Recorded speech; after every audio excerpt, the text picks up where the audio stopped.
Hi folks, old man Grognard here, and this is Christmas week as of this recording, and we've got family around, so I found a rare time for some me time, which means it's me and you time. So, got a couple of emails I can answer, and then might lead to something else, I don't know. Anyway, I've got a couple from Jerry McDonald. And the first one, he talks about me doing the review of Gangbusters on my Old Man Grognard Oops series. And he says, my friends and I played the box set back in the day. Not as much as the other TSR games, but it was surprisingly good despite our age and not having any monsters or fantastic elements whatsoever. It had Tommy guns and an excuse to talk in embarrassingly heavy ethnic accents. What more could you ask for? Man, accents, schmaccents, I love doing them. I just, don't get offensive about it, or at least try not to. He says, what more could you ask for? Capisce? And we never mixed cops and robbers. We started off playing bootleggers. They died in a hail of bullets. Well, that's kind of an occupational hazard. The rest of the games we played as federal agents. I'm not sure if it was as satisfying, but it was more compelling because you had at least to try to play it squeaky clean and by the book. Almost a bit like playing a paladin in D&D. Good times, Jerry. Thanks, Jerry. Yeah, it is good times. This is one game I really enjoy game mastering, because usually it's like, D&D, they play one character, you play all the other characters. But in Gangbusters, all the other characters are great. I'm sure I could play one, but I enjoy GMing it more. I really do. I get to howl out my accents and things like that. And it's a real easy game to ad lib. And I'm glad you liked the review. If anybody else doesn't know what I'm talking about, go back and look at Old Man Grognard Oops 03. Yeah, it's just a fun game. My groups usually play the Law and Order guys because I try to make it fun for them too. I mean, I guess it is a bit like a paladin depending on the Law and Order you guys you play. Fortunately, all my players were on the up and up. I mean, one guy played a cop. He could have been a crooked cop. The FBI, there's no way you couldn't do it. Prohibition agents could be on the take, could not. But like I said, most of my guys played it squeaky clean. And boy, did they have fun doing stuff like sweat and perps and things like that, because I tried to make it fun for them. I mean, I don't want to be the star of the show. But see, when I GM a game, I tend to go all out in the NPC department as far as characterization and things and everything else. I keep a good handle on the game, but I use my acting chops. I'm not afraid to use my acting chops in role-playing. And it's not like I'm trying to be the star of the show, because I'm not. But the way I act, I found out the way I act, if I put my all into it, they will return the favor. I act that way to get them to act that way. Because to me, I'm trying to encourage them to role play. I'm trying to encourage them to get involved in the story. So if I'm sitting there playing some kind of hoodlum they catch, and they got to take me into the interrogation room, I'm gonna act my pants off. And I found out if I start doing that, they will start getting into it and they will start doing it, which is really nice. And that goes for all games, not just this game. Just this game, it's a lot easier for me to do it. And if I can remember talking on one of my other shows about the buy-in, this kind of thing really helps the buy-in for the players. If they see you getting all involved in it, they'll get all involved in it, which makes a great session. Everybody has fun then. It's great. Anyway, thanks, Jerry, for that email. Now, another one from Jerry. This might be a little problematic because it's going to seem like I'm coming down on people that I'm not really coming down on, but it's just referencing other things I've talked about in other After Dark shows. So if you'll bear with me, I will try and get this right. This will help. He says, I hear you on the matter of bleak games. I don't get it either, and it does irk me to hear of people thinking that Lamentations of the Flame Princess presents the gaming we used to. My friends and I? If we had come across Lamentations of the Flame Princess in the early 80s, the word grody comes to mind. It was the early 80s, after all. I don't think I would have been able to talk them into playing it.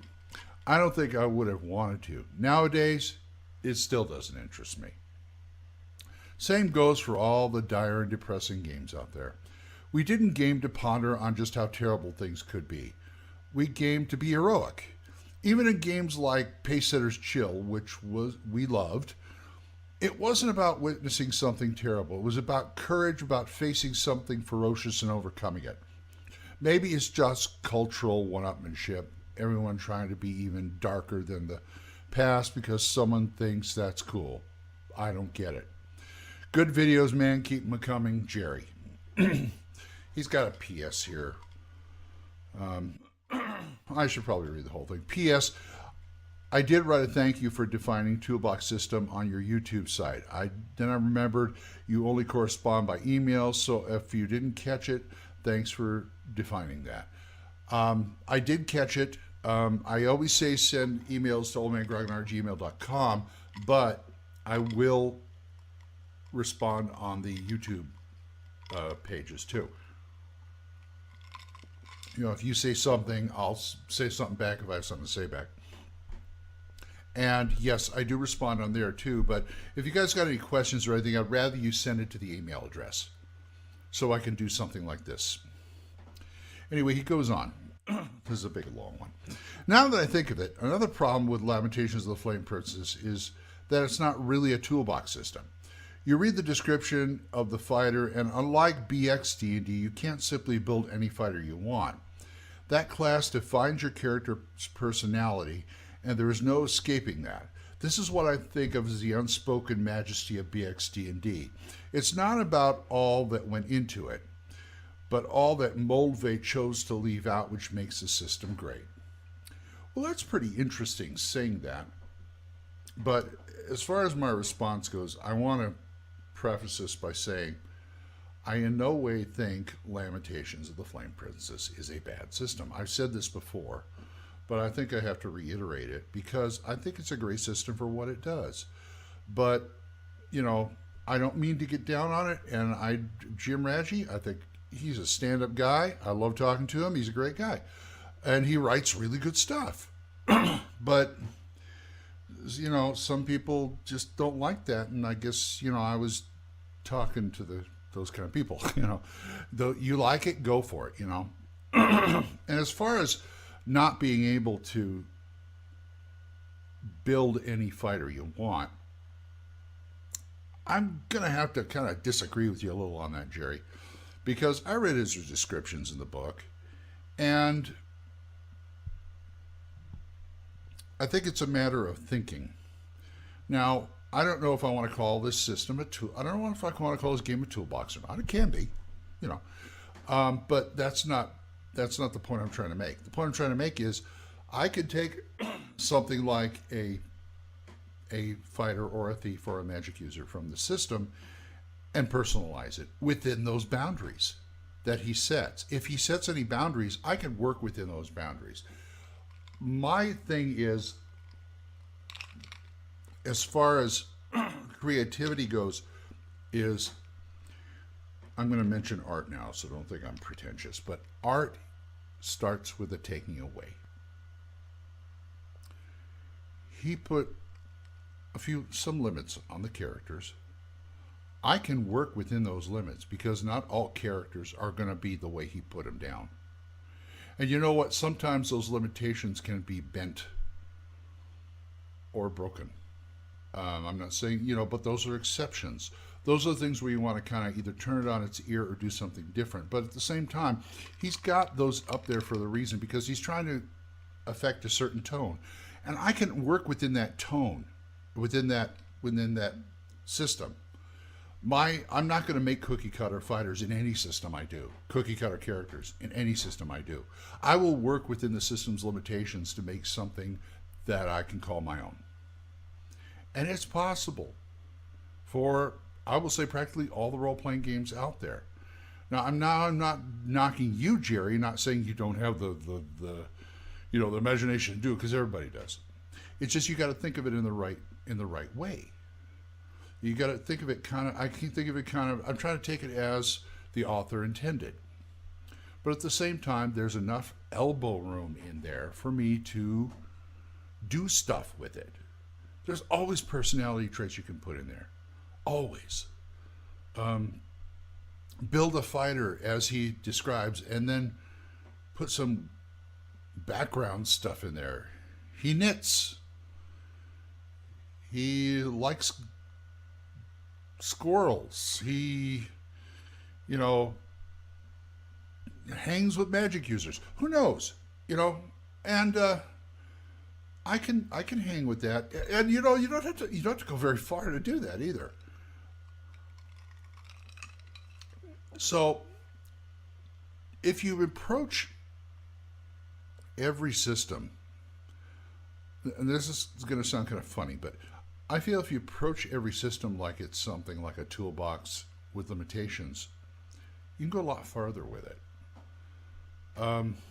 Every time I come to a D&D session, I go, okay, what can I play, and how can I play it different from the last time? Or how can I write it up different from the last time? And it's funny, Champions got me thinking about this, because I found out I left Champions. I go, I don't have to play everything the same. I hadn't been doing that before, but I hadn't really given much thought to it until Champions, a true toolbox, came along saying, oh, I can make it this way and that way and the other way. And all of a sudden, and the disadvantages started making me thinking what's the character like? And I applied that to every role-playing game I play now. Which is, and I mean, I get to the point of being cocky. Because I will walk into a convention and walk up to a table, they want a player, and they have pre-gens. I said, just hand me something, I'll play it. I can play it. Just give me anything. And so I'll take something with the worst stats or whatever, and I'll play it as a unique character. Because I can work within limitations. And that's what you should be thinking about, is seeing what the game's limitations are, seeing what the tone is, and working in that box. They always say, think out of the box. This guy's putting not a box, but a framework around you. Work within that framework, but think out of the box. You can do it. And bleak systems, well, I've already said enough about bleak systems but like I said, I'm not trying to lay this all in Lamentations of the Flame Princess's feet, because what it does well. So there was no ill will there. And the other games I can think about that too. Yeah, they're bleak, but like I said, they have their fans. So God bless them. We're all playing. Remember, we're all at the table. We're all playing. And that's the point. Okay?